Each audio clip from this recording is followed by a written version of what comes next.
E vocês? Perguntou ele. Quem vocês dizem que eu sou?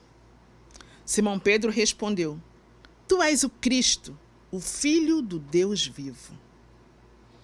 Louvado seja Deus por nossas vidas, que nos reúne mais uma vez para estudarmos a sua palavra, para aprendermos mais através do poder do seu Espírito Santo, para que possamos viver o Evangelho cada dia mais intensamente, para que essa palavra de Pedro em resposta a Jesus seja a minha resposta diária, a sua resposta diária e também a resposta de toda a humanidade. Pois é para que todos reconheçam que Jesus Cristo é o Senhor, que como igreja nós existimos, como igreja nós crescemos, como igreja nós nos consagramos. Amém? Bom dia, igreja. Lá vamos nós aprender sobre o livro de Mateus, no capítulo 16 e 17. E a nossa aula de hoje ela é muito, muito especial, porque a gente vai estar se reportando ao fim dos tempos. Eu sou Joana Rafael, diaconisa da nossa igreja, professora de EBD da classe Unidos por Cristo. E agradeço a oportunidade que a irmã Leda me concede nesse domingo de estar aqui compartilhando o que Deus tem falado ao meu coração para compartilhar aqui com os irmãos. Quero te dizer uma coisa para a gente começar. E talvez você também se sinta como eu. Desde que eu nasci, há 6 décadas atrás, que eu escuto dizer que é o fim dos tempos. Gente, está acabando o mundo. O mundo vai acabar em 2000. Chegou a 2000, 2000 não passará. E todas essas histórias eu fui ouvindo. É o fim dos tempos. E quando alguma coisa muito ruim acontece, a gente fala assim, é o fim dos tempos. E vem as guerras, é o fim dos tempos. E acontece uma desgraça como agora, esse problema todo da pandemia, é o fim dos tempos. Mas eu quero dizer para você, eu ainda não vi o fim dos tempos. Já foi o fim do tempo para alguns que passaram entre nós e nos antecederam diante do Pai. Mas uma coisa eu quero te dizer, ainda não é o fim dos tempos. Nós estamos aqui, nesse domingo, aprendendo na EBD, no livro de Mateus, capítulos 16 e 17, que o Senhor está no meio de nós. Nós estamos aqui novamente confessando que Jesus Cristo é o Senhor. Não é o fim dos tempos. Muitos ainda precisam ouvir falar. E eu, como missionária que sou dos Batistas Fluminenses, tenho esse compromisso muito especial de estar proclamando, né? A minha vida é a proclamação. E também a sua, porque pelo nosso batismo nós nos tornamos missionários. O nosso texto de hoje, eu quero destacar os pontos, depois a gente vai um por um, ok? Nós vamos ver no dia de hoje que como agiam os opositores de Jesus e como que eles se uniram para perseguir e tentar destruí-lo. Também vamos ver um pouquinho que Jesus advertiu os seus discípulos quanto ao fermento, para que eles não se enganassem. Jesus deu alerta. Quantas vezes você tem sido alertado? Também vamos, dar aquela olhadinha especial na declaração de Pedro, que não é aquela lá em João, né? Sim, Senhor, tu sabes que eu te amo. Mas é quando ele declara quem é Jesus Cristo, quando ele define Jesus para a gente. Esse texto de hoje nos reporta lá. Também a gente tem o momento da fantástica transfiguração de Jesus diante de Pedro, Tiago e João. Gente, não teve efeitos especiais do cinema, mas deve ter sido algo fantástico, maravilhoso de ser visto. E não acaba aqui a nossa lição. A gente também vai ver 2 milagres de Jesus, né? E a nossa responsabilidade. Qual é o tamanho da minha fé? Qual é o tamanho da sua fé? O tamanho de um grão de mostarda será suficiente. E também sobre a nossa responsabilidade de pagarmos os tributos. Vivemos nesse mundo e temos responsabilidades com ele.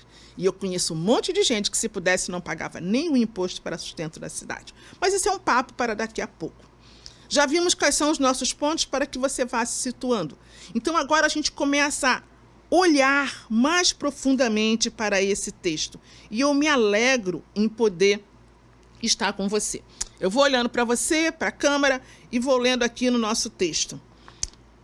Gente, vamos lá entender. O nosso autor da lição, ele vai nos fazer compreender como que alguns líderes religiosos, não tendo o que fazer, com certeza, né? Podemos dizer assim, não tinha nada, não tinha uma casa para varrer, não tinha um quintal para limpar, não tinha um furinho na parede para ele colocar, porque eles tiveram tempo para ficar perseguindo Jesus Cristo.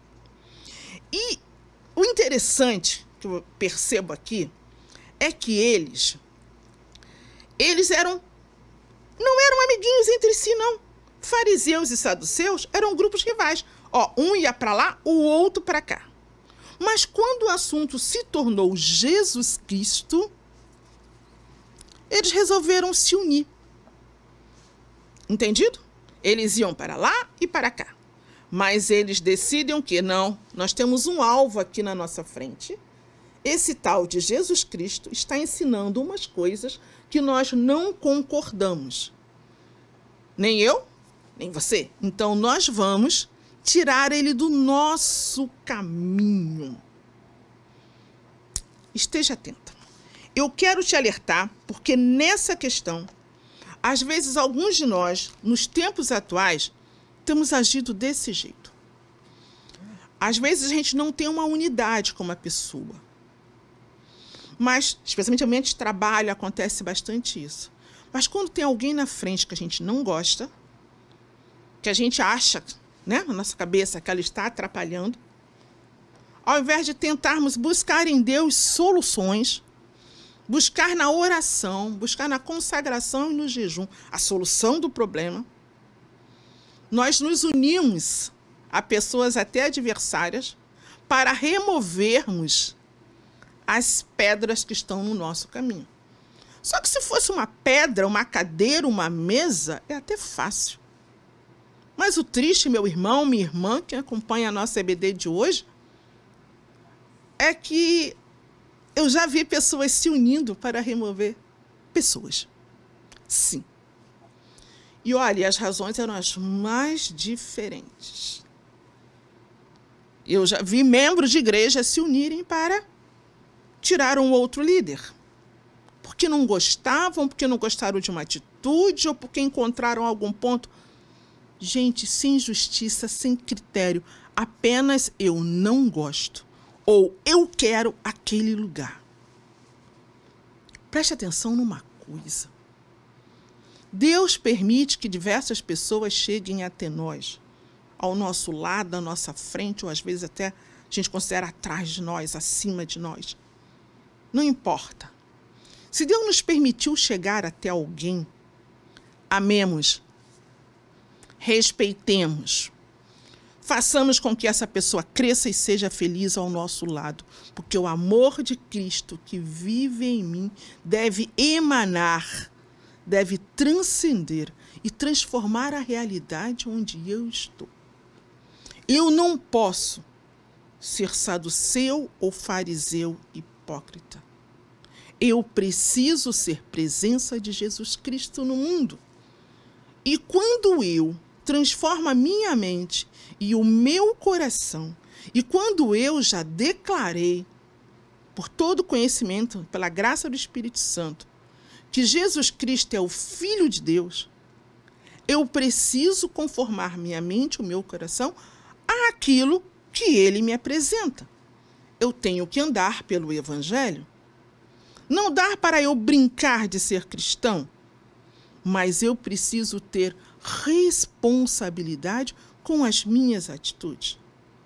Literalmente, existia o plano do Pai para a salvação da humanidade e dentro desse processo estavam saduceus e fariseus, mas eles pagaram o preço do que fizeram com Jesus. Então, se eu hoje, no meu dia a dia, eu venho a praticar atitudes semelhantes a que eles praticaram, se eu persigo de maneira, vamos colocar como? Uma maneira ruim, se eu persigo alguém para destruir, se eu persigo esse alguém com palavras, se eu persigo esse alguém com atitudes, se eu persigo esse alguém das mais diversas maneiras, eu não estou agindo conforme o Evangelho. Eu não posso reproduzir saduceus e fariseus no meu dia a dia. Eu preciso, sim, ser semelhante a Cristo. Eu preciso, sim, ter a mesma atitude de Estevão e de Jesus. Pai, perdoa-lhes, eles não sabem o que fazem. Há pessoas que nos prejudicam? Sim. Mas isso não me permite revidar da mesma maneira. Eu sou convidada, você é convidado a fazer como Jesus faria. Jesus amou. E não traz à mesa como Jesus agiu no templo com aqueles que estavam profanando o templo. São contextos diferentes. Havia uma situação e alguns de nós buscam alguns exemplos para justificar as nossas atitudes não tão boas diante de outras pessoas. Entendido até aqui? Vamos lá com o autor. Nós não podemos ser como saduceus e fariseus. Não dá. A gente participa da EBD, a gente celebra o culto, nós estamos aqui reunidos, cada um na sua casa, porque queremos ser cada dia mais ser semelhantes ao Senhor Jesus Cristo. Nós queremos ser aquelas pessoas que quando passam pelas ruas da cidade, pelas ruas de Niterói, Rua Amaral Peixoto, né, a mais recente rua nomeada aqui, né, Rua Ator Paulo Gustavo, quando eu passo por essa rua, as pessoas, quando me virem passar, elas têm que dizer, ali vai um homem, uma mulher de Deus. E eu me recordo que, recentemente, um dos nossos irmãos, o diácono Zé Osório, ele completou 98 anos de idade. Faltam 2 degrauzinhos até os 100. Que testemunho de vida, que alegria, que disponibilidade. É isso que a gente precisa ver. Todos os dias. Quando um cristão, eu vou falar bem aqui, bem direto, quando um membro da Primeira Batista de Niterói passa pelas ruas de Niterói, o testemunho que a gente quer é: ali vai um homem, uma mulher de Deus. E não precisa ser o pastor José Laurindo ou o pastor Daniel. Não precisa ser o pastor Cleverson ou Douglas. Todos nós, membros comuns da primeira igreja, precisamos ser vistos na sociedade como homens e mulheres que geram vida. Mas isso só vai acontecer se a gente se afastar do fermento. E aí a gente vai ler aqui a advertência que Jesus nos faz quanto a isso. Nós precisamos evitar o fermento na nossa alma, aquele fermento que estraga as coisas. Mateus 16, 5 a 12, vai nos dizer assim. Eu vou ler para os irmãos. Indo os discípulos para o outro lado do mar, esqueceram de levar pão. Disse-lhe Jesus: estejam atentos e tenham cuidado com o fermento dos fariseus e dos saduceus. E eles discutiam entre si, dizendo: é porque não trouxemos pão. Percebendo a discussão, Jesus lhes perguntou: homens de pequena fé, por que vocês estão discutindo entre si sobre não terem pão? Ainda não compreendem? Não se lembram dos 5 pães para os 5.000 e de quantos cestos vocês recolheram? Nem dos 7 pães para os 4.000 e de quantos cestos recolheram? Como é que vocês não entendem que não era de pão que eu estava lhes falando? Mas tomem cuidado com o fermento dos fariseus e dos saduceus. Então entenderam que não estava lhes dizendo que tomassem cuidado com o fermento de pão, mas com o ensino dos fariseus e dos saduceus. Os ensinos dos saduceus e dos fariseus, eles estavam muito mais firmados na letra escrita. Está escrita, a gente não sai daqui. Tem que lavar a mãozinha antes de comer. Coisas muito endurecidas. E Jesus vai nos oferecer o quê? A graça. Tem que ser diferente. Alguns fermentos hoje nos são oferecidos, sim. Quantos de nós recebemos notícias através do WhatsApp, do Facebook, do Instagram e tomamos aquilo como grandes verdades? E muitas vezes somos incautos ao divulgar. Muitas vezes propagamos coisas que não são verdadeiras. Eu vejo em muitas postagens pessoas que dizem, né? Nossa, porque tal rede de televisão fala assim, tal rede de televisão fala assado. A gente critica. Mas não somos capazes, muitas vezes, de pegar uma notícia ruim, colocá-la diante da Bíblia e orar por ela, e buscar discernimento para saber se ali está realmente a verdade. Ou de quem é a verdade apresentada. Entre as muitas formações que eu adquiri na vida, eu sou mediadora. Tenho formação pela Universidade de Brasília e pelo TJ aqui do Rio de Janeiro. E atualmente coordeno a Rede Mediar. E uma das coisas que a gente aprende em mediação é buscar ouvir os lados diferentes, de maneira imparcial, e buscar levar aquelas pessoas que estão ali com algum tipo de demanda para que elas se escutem e se entendam o ponto de vista de cada um e saiam da frente da gente, quanto mediadores, com uma solução para o seu problema. Precisamos aprender os princípios da mediação. Sabe por quê? Saber ouvir, uma escuta atenta, produzir uma comunicação não violenta, gera vida e vida em abundância. Ora, o mundo ali fora está buscando aprender maneiras de viver melhor. Niterói hoje fala muito da cultura da paz. Mas, às vezes, nós cristãos estamos sendo levedados por alguns conteúdos que não geram vida. Nós ouvimos um lado e achamos que aquele lado é o mais certo. Porque aquele lado que eu considero mais certo é exatamente o que está no meu coração. E deixo de perceber a verdade que também existe no outro que conta a história. E aí eu quero contar uma ilustração para os irmãos que eu acho que ajuda a perceber a importância de ter as duas visões, ou pelo menos procurar saber. Conta uma história que um certo pai, que a sua esposa já havia falecido, ele chegou em casa, encontrou as duas filhas brigando fortemente na cozinha. Brigavam. Por que vocês estão brigando, meninas? Porque eu quero a laranja e ela não quer me dar. Não, mas eu também quero a laranja. E elas ali discutindo. O pai, já cansado de um dia de serviço, o que ele faz? Pega a única laranja que havia naquele momento, pega a faca e corta no meio. E fala assim, essa é para você? Essa é para você. E as duas filhas arregalaram o olho, tipo assim, não é isso. Não é isso, pai, não é isso, pai. Aí ele, o que houve? O que é? O que você quer?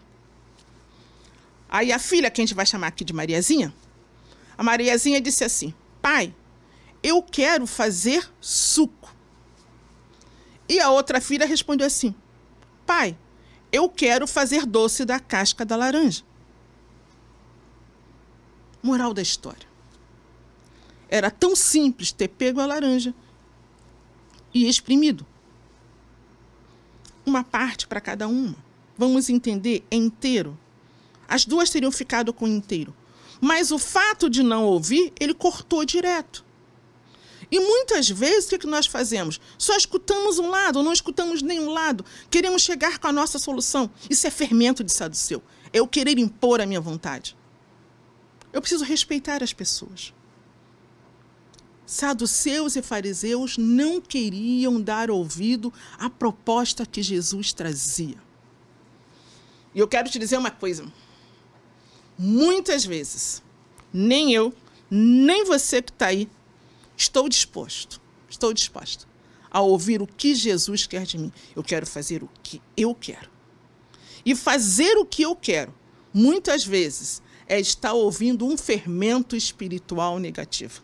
Satanás nos arma ciladas. As pessoas à nossa volta podem nos armar ciladas. Então eu preciso estar atento aos fermentos de hoje. Tem alguns fermentos horrorosos circulando além desse da comunicação. Sabe aquele fermento da distração? Ele é perigosíssimo. Você tem que estudar e não estuda. Você tem que sair e você não sai. Você tem que se arrumar e você não faz. Fermentos da distração. Então, nós precisamos muitas vezes ler a Bíblia e entender como é que se aplica essa palavra para hoje. Nós não vamos tirar o valor da Bíblia. Nós vamos precisar compreendê-la no que a gente está vivendo. Isso é fundamental. Amém? Vamos procurar, a partir desse domingo, pegar a nossa lente e colocá-la focada em Cristo Jesus e aprender dele. A gente está aí encerrando a Semana da Unidade dos Cristãos. Nós estamos vivendo, Pentecostes. E que o Espírito Santo nos capacite a entender quando um fermento mau está sendo colocado na nossa massa, para que a gente possa continuar fazendo o reino de Deus acontecer. Isso é de suma importância. Porque quando eu consigo fazer isso, eu vou adquirir uma intimidade tão grande com Deus que eu vou poder declarar como Pedro, Como a gente vê, Tu és o Cristo, o Filho de Deus. É muito importante que a gente aprenda a se preparar. É muito importante que a gente aprenda a cuidar das nossas palavras. A minha convicção religiosa não permite que eu imponha a minha fé. Eu proclamo o Evangelho. Eu não imponho a minha fé. Eu respeito o próximo. Se ele não quer ser cristão, amém, é uma questão sua. Mas eu proclamei, eu te disse que Jesus é o caminho. É uma grande responsabilidade nossa. Mateus, capítulo 16, versos 13 a 18, eu não vou lê-lo todo, mas eu considero que é importante que eu leia para você o 17, quando Jesus diz: Feliz é você, Simão, filho de Jonas, porque isto não lhe foi revelado por carne ou sangue, mas por meu Pai que está nos céus. Aleluia. O Espírito Santo se revela a mim e se revela a você. Se nós fizermos, a gente já está aqui olhando no nosso texto, se nós formos nos livrando dos fermentos, mais e mais a nossa conexão com o Pai vai aumentando. E aí o Espírito de Deus pode se revelar a nós. Pedro, um homem simples, mas tem a revelação de Deus. Então todos nós podemos ter isso. Mas é na nossa busca, é na nossa intimidade com o Senhor que a gente vai ter as revelações dele para conosco. E isso, gente, nós continuamos dizendo isso até hoje. Nós não podemos sair disso, porque é em cima dessa declaração de Pedro que o Senhor vai dizer, Tu és o Cristo. O Senhor vai colocar para ele que é sobre aquela pedra que ele vai edificar a sua igreja. A igreja tem como base Cristo e Pedro com a sua declaração em primeira pessoa, quando ele reconhece. Então a gente vai ver que eles estão ali e logo depois vai haver um momento tão maravilhoso, porque Pedro compreende, os outros também compreendem. E Jesus vai chamar Pedro, Tiago e João para que eles estejam com ele num outro local. E foi aquilo que eu falei logo no início, Porque Jesus vai mostrar para eles que ele é rei, que ele é poderoso. Gente, não teve efeito especial naquele dia. Não teve efeito especial. Mateus 17, vou passar aqui no meu celularzinho. Já passei. E vou dar um relato para você. A partir do verso 1, pega aí na sua Bíblia. 6 dias depois, Jesus tomou consigo Pedro, Tiago e João, irmão de Tiago, e os levou em particular a um alto monte. Ali ele foi transfigurado diante deles. Sua face brilhou como o sol, e suas roupas se tornaram brancas como a luz. Naquele mesmo momento, apareceram diante deles Moisés e Elias conversando com Jesus. Então Pedro disse a Jesus: Senhor, é bom estarmos aqui. Se quiseres, farei 3 tendas, uma para ti, uma para Moisés e outra para Elias. Enquanto ele ainda estava falando, uma nuvem resplandecente os envolveu, E dela saiu uma voz que dizia: Este é o meu filho amado, em quem me agrado. Ouçam-no. Ouvindo isso, os discípulos prostraram-se com o rosto em terra e ficaram aterrorizados. Mas Jesus se aproximou, tocou neles e disse: Levantem-se, não tenham medo. E erguendo eles os olhos, não viram mais ninguém a não ser Jesus. Vamos olhar para essa glória de Jesus que se manifesta a Pedro, João e Tiago. E não só esse, ainda vai ter mais testemunhas. Existem testemunhas do mundo de Deus ali naquele lugar. Vamos lá, gente. Nós devemos evitar nos tornar opositores de Jesus. Então, nós devemos respeitar as pessoas. Jesus está em cada ser humano. Nós devemos evitar, ser contaminados pelo fermento de fariseus e saduceus. E ao momento, enquanto a gente vai crescendo, a gente vai chegando a uma intimidade maior com o Senhor. E aí, eles estão juntos, Jesus questiona eles sobre quem os homens dizem que ele é, e Pedro vai ter essa resposta maravilhosa. Isso vai trazer, vamos lá, é um crescente, tá? É um crescente. E aí eles estão lá com Jesus e Jesus literalmente se transfigura, revela a sua glória. Aleluia. Gente, isso é fantástico demais. Mas naquele momento, gente, não foi preciso luzes de estúdio, não foi preciso aquela sonoridade que hoje a gente inventa, nada disso.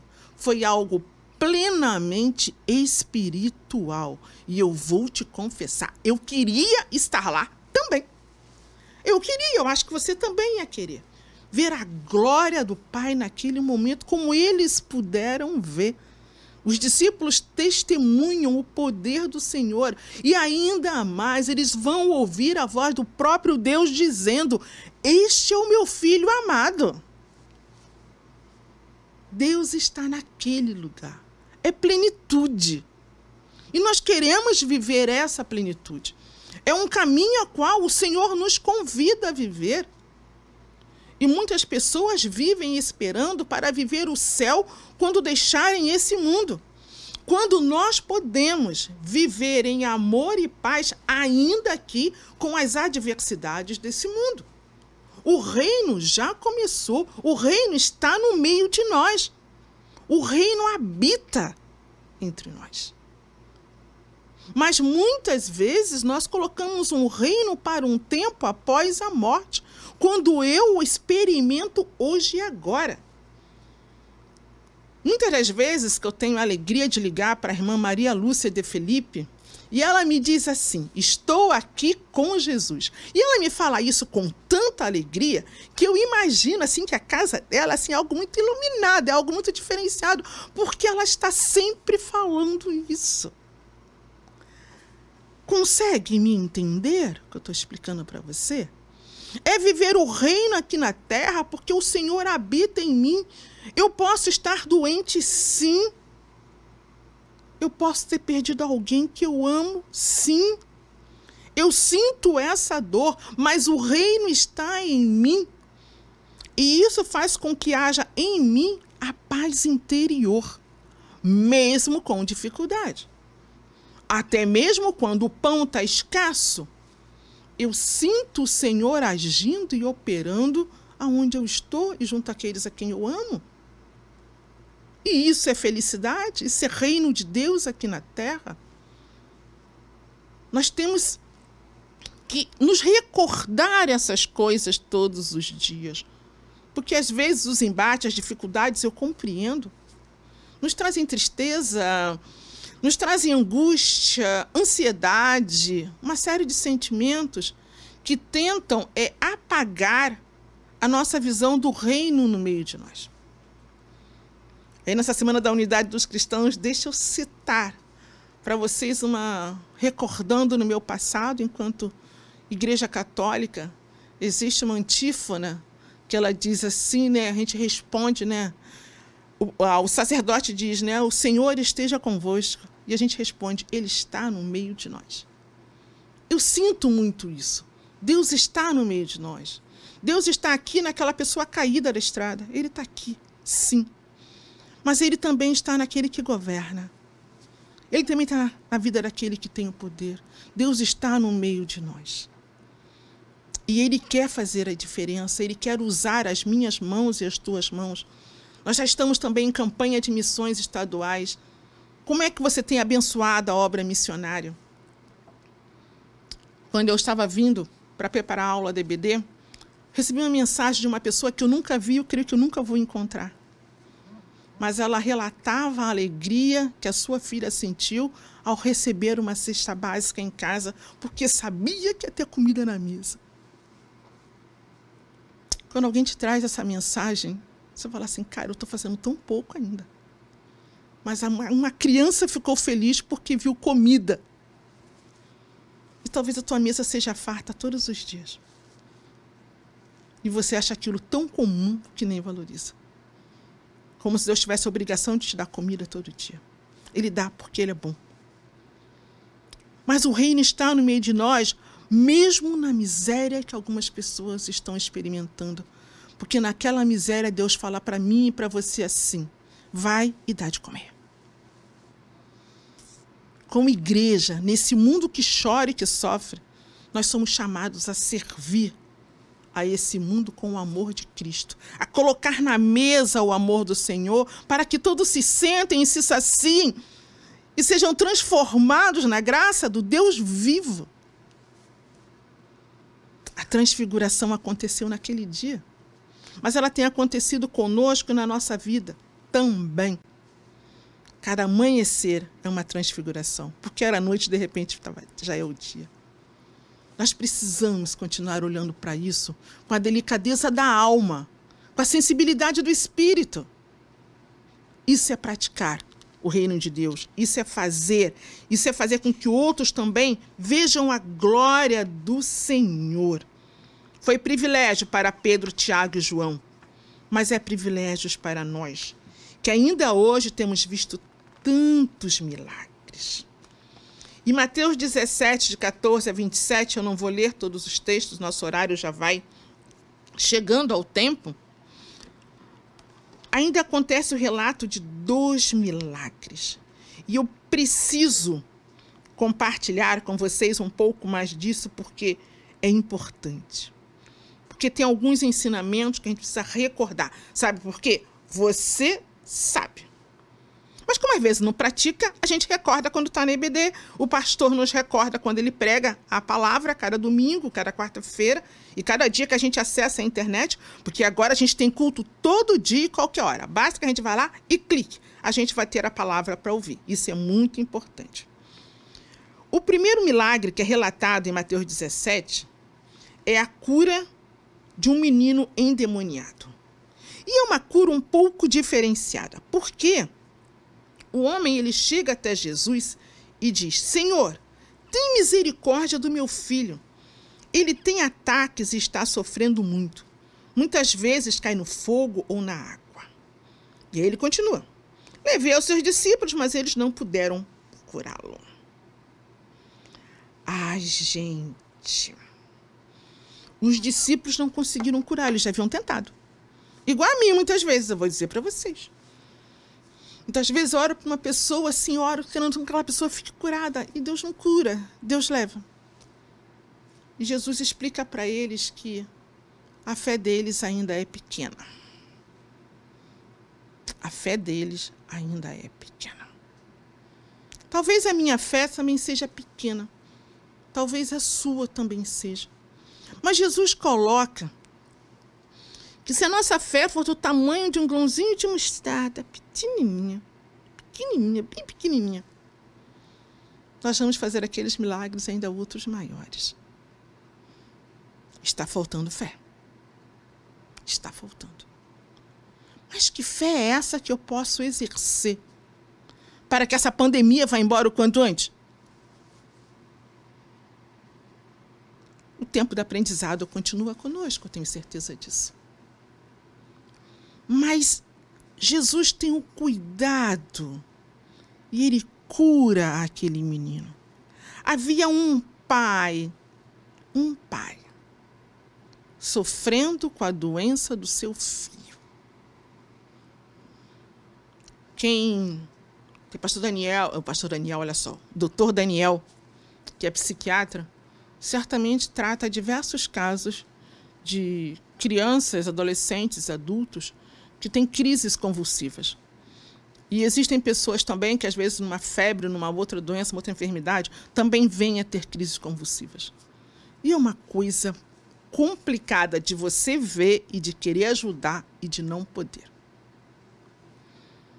É algo que debilita a pessoa, outros ficam muito envergonhados. Eu já tive aluno que não queria escola porque tinha crises convulsivas e tinha medo de ir à escola e acontecer e depois os colegas ficarem rindo. Já houve tempo em que uma pessoa com crise convulsiva era sempre dita como endemoniada e as pessoas se sentiam muito tristes. Porque não era demônio, era uma situação de doença mesmo, de algumas fragilidades nos neurônios. Existe tratamento para tal. Então, nós necessitamos compreender isso e pedir ao Senhor milagres, sim. O Senhor pegou o menino e curou o menino e o devolveu ao seu pai. E assim o Senhor continua também nos tratando, porque às vezes algumas atitudes nossas, literalmente, são algumas atitudes endemoniadas. Às vezes somos tão maus com nossas palavras e com nossas atitudes que realmente só vindo do demônio, não é de Deus. Deus não é mau, Deus é bom. O tempo todo Deus é bom. E a gente sempre fala muito aqui na igreja, né? Deus é bom toda a vida. Toda a vida Deus é bom. E Ele quer o melhor para mim. Então, quando eu tomo algumas atitudes, quando eu faço algumas coisas, literalmente não vem do Senhor. E aí é todo um outro tempo de reflexão para compreendermos como que essas coisas surgem em nós e para que, pela graça de Deus, a gente buscando a Ele para que nos sonde, Ele nos liberte dessas atitudes. Mas a primeira coisa que eu sei que Deus precisa nos libertar é de nós mesmos, para que Ele nos preencha de tal maneira para que a nossa fé se torne do tamanho de um grão de mostarda. E aí, quando nós orarmos, as pessoas serão curadas. As pessoas serão libertas. E quando a gente pensa em libertação, me vem à mente, né, todo o trabalho de oração que a nossa igreja tem. Como nós intercedemos. Como nós buscamos. E quantos milagres nós temos recebido. Quantos milagres. Quantas soluções. Quantas aprovações em concursos. Quantas pessoas que saíram do hospital. Quantos casos chegaram para nós que o médico dizia assim, não tem jeito. E o Senhor trouxe a pessoa de volta. Quantos de nós que já conseguiram comprar casa, dizendo assim, comprar casa sem dinheiro nenhum, milagre. O Senhor faz milagre todo dia. Sou muito grata por isso. E o nosso segundo milagre, e a gente já vai caminhando para o final da EBD, é muito importante, né? Quando Pedro chega, eu vou pegar o texto aqui para a gente, né?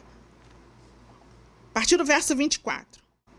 Quando Jesus e seus discípulos chegaram a Cafarnaum, os coletores de impostos de 2 dracmas vieram a Pedro e perguntaram: o mestre de vocês não paga o imposto do templo?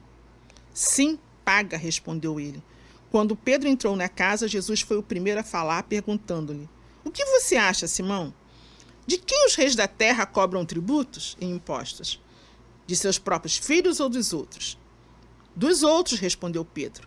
Disse-lhe Jesus: então os filhos estão isentos. Mas para não escandalizá-los, vá ao mar e jogue o anzol. Tire o primeiro peixe que você pegar. Abra-lhe a boca e você encontrará uma moeda de 4 dracmas. Pegue-a e entregue a eles, para pagar o meu imposto e o seu imposto. Muito muito interessante, gente. Muito, mas muito interessante. Sabe por quê? Tinha que pagar imposto. E Jesus paga o imposto através de um milagre. Porque quando é que eu, Salino, Juliana, Érica, vamos querer pagar o imposto? E aí chega o pastor Laurino e fala assim, olha só, vai lá ali nas águas do Graguatá, pega uma varinha de pesca, joga primeiro peixe, você abre a boca e tira uma dracma, uma moedinha. Você vai nessa? Vou confessar, eu ficaria duvidosa. Eu ficaria duvidosa de ir lá e jogar.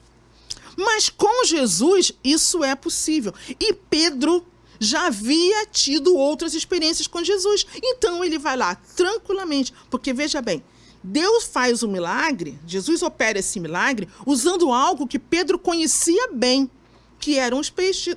Ele é pescador, ele está na beira do mar. E ele vai com total confiança, joga e paga.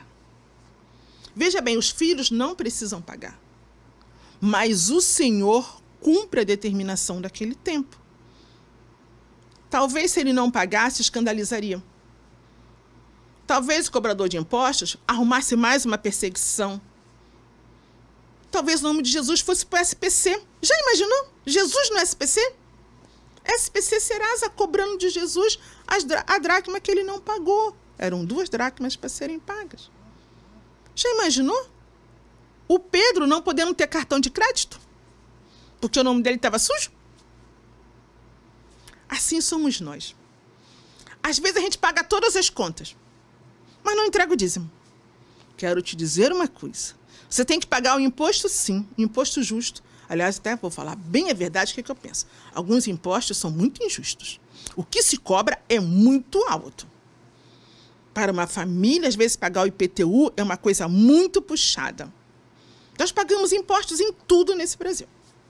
Então, às vezes, eu acho que a nossa carga tributária também é muito elevada. Mas para que isso mude, a gente também tem que se organizar. Aí é uma outra conversa.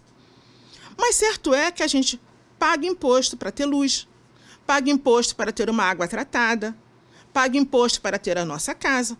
E aí eu também considero justo. Às vezes, a cobrança, a percentagem é alta. Mas certo é que precisamos manter a terra onde moramos. Então, nós não somos filhos de quem governa, a gente também contribui pagando. A igreja paga impostos. Não tem como ter um funcionário e não recolher os impostos. Faz parte do processo. A questão, muitas vezes, é a justiça, é o valor. Mas isso fica para outra conversa e também eu não sou especialista na área de economia. Mas eu sei que, às vezes, me incomoda ver uma pessoa que não consegue pagar o seu IPTU no prazo e depois acaba tendo processo. São coisas muito desgastantes. Mas o Senhor Jesus opera um milagre naquele momento, usando algo que Pedro conhece. Então, veja bem, o Senhor vai operar milagre nas coisas que Ele sabe que a gente se vira bem. Deus usa todo o nosso potencial para gerar vida onde a gente está. E aí nós podemos o que? Aprender desse segredo. Obedeça. Pedro obedeceu ao que Jesus mandou fazer. Eu não vi Pedro de tanto momento que Pedro até questiona. Mas Pedro, Jesus mandou, ele foi lá, tranquilamente fazer aquilo. Escuta o que Deus fala contigo. Sabe por quê? O fim dos tempos está chegando. Quanto mais obediente você for, certamente você vai desfrutar do melhor de Deus. O fim dos tempos está chegando, mas o reino habita entre nós. E isso nos fortalece para vivermos todos os dias. A pandemia está sobre a terra, mas o reino de Deus está entre nós e em nós. E isso nos permite caminhar sem medo. Lembrem, lá no momento da transfiguração, Pedro, Tiago e João sentiram medo. E aí Jesus vai e toca e diz para eles, não tenham medo. Sinta nessa manhã o toque de Jesus em você te dizendo também, não tenha medo, eu estou com vocês, eu estou na história. E eles se levantaram e caminharam. Que nessa manhã, ao terminarmos a nossa EBD, você sinta esse toque de Jesus sobre você te dizendo, não tenha medo. Pode ser o fim dos tempos, mas eu estou com vocês. E eu prometi que ficaria. E eu prometi que você vai comigo para o céu. Não tenha medo. Deus é conosco, amém? Vamos agradecer nossa aula de EBD? Deus Todo-Poderoso, em nome de Jesus, eu te agradeço, porque ainda que alguns se assombrem com o fim dos tempos, nós, que te conhecemos e te amamos, caminhamos firmes sobre a face da terra, porque temos a tua presença no meio de nós. O Senhor nos toca nessa manhã e em todos os dias de nossas vidas e nos fortalece para que, tendo aprendido da tua palavra, anunciemos a todas as pessoas que somente Jesus Cristo é o Senhor e nele está a nossa salvação. Muito obrigada por esse tempo de aprendizado e que essa palavra possa reverberar junto a todos aqueles que a ouvirem. Em nome de Jesus. Amém.